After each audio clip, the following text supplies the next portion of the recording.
c'est incroyable comment, sous le couvert de cette farce, en fait, Molière, à travers toute la pièce, raconte une histoire de lui et de sa famille, et dans le fond, s'écrit une pièce pour lui et pour les autres, qui va lui permettre de se réconcilier avec sa famille, et finalement accepter de mourir en scène, en jouant le malade imaginaire qu'il a écrit à cette attention. C'est une pièce qui est écrite pour être son tombeau, c'est une pièce écrite pour être son oraison funèbre. Et c'est fascinant.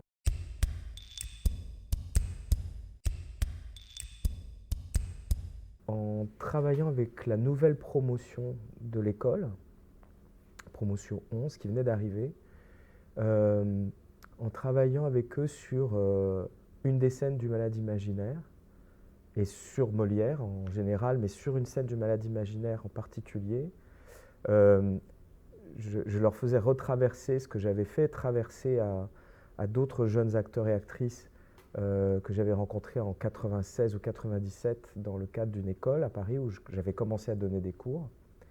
Et je voyais l'effet que ça produisait sur eux et ce que ça leur permettait d'envisager de très inédit sur Molière. Et je me suis dit, il y a vraiment quelque chose dans ce travail sur Molière, dans la façon dont je l'ai abordé à ce moment-là, qu'il faut peut-être repenser et réinterroger, de voir comment on pourrait transmettre à nouveau cette lecture ou cette vision, cette forme de révélation, telle que ça l'avait été pour moi à l'époque, à une autre génération. Et c'est à ce moment-là que en fait, Éric Vignier m'avait proposé de réfléchir à reprendre le malade imaginaire pour un festival qu'il allait lancer à Pau. Et de mon côté, j'étais un petit peu réticent.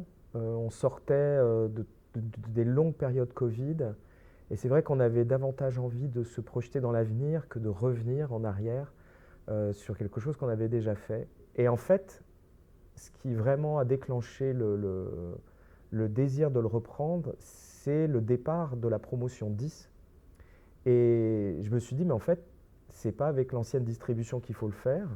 Il faut le reprendre avec 3 personnes de la création, qui étaient Laurent Poitrenaud, responsable pédagogique à l'école du TNB, Catherine Vuillet, qui avait participé au concours et qui avait rencontré certains des élèves de cette promotion, et moi, qui était dans le spectacle. Et de le reprendre avec ces jeunes acteurs et actrices qui venaient de sortir de l'école du TNB.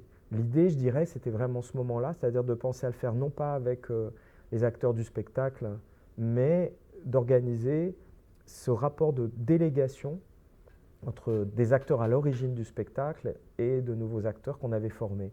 Et en même temps, ce qui m'intéressait, c'était de remonter ce spectacle à l'identique, c'est-à-dire même décor, même costume, pour aussi témoigner d'une façon peut-être qu'on avait de rêver le théâtre, hein, il y a encore quelques années, dans une période d'assèchement quelque part des formes, des esthétiques, et de témoigner de ça et de témoigner aussi de ce que pouvait être un premier spectacle, un premier geste artistique qui, sans le savoir, contenait déjà ce qui allait suivre. Et je me dis que le théâtre, qui est un art éphémère, qui n'existe que dans la mémoire des gens qui l'ont vu, bah, il y a quelque chose qu'on peut contrer en fait en continuant de recréer les spectacles, de les remontrer et de se dire ben, finalement, voilà, ça va être une autre génération qui va le découvrir et ce qui permet aussi d'inscrire davantage les spectacles dans des durées très très longues, ce que j'aime faire. Quand on travaillait avec donc, ces jeunes acteurs à l'époque, puis ensuite c'est un travail que j'ai mené ensuite avec des amateurs aussi. En fait, en travaillant sur une scène du malade imaginaire, la scène entre Louison, qui est la petite fille, et Argan, le malade, qui est une scène qui est toujours montrée de manière un peu stéréotypée, parce que c'est une scène qui ne sert pas à grand-chose. On pourrait monter tout à fait la pièce sans cette scène. Cette scène a un côté presque gratuit, presque en dehors de la pièce.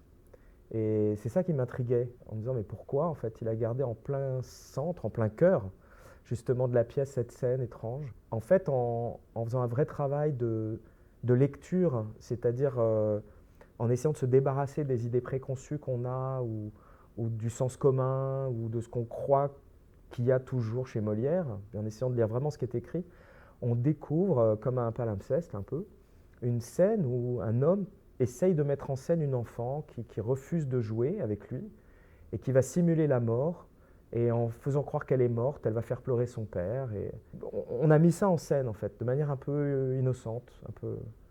Et puis, quelques temps plus tard, en creusant un petit peu dans l'histoire de Molière, je suis tombé sur ce texte qui s'appelle Le silence de Molière, écrit par un 17e italien, Giovanni Macchia, et qui raconte, en s'appuyant sur des entretiens de l'époque, des journaux, différents documents d'archives, il a reconstitué une histoire de la seule des enfants de Molière qui ait survécu et qui s'appelait Esprit Madeleine, une petite fille qui avait 7 ans au moment où meurt Molière en scène, soi-disant en scène, en jouant le malade imaginaire.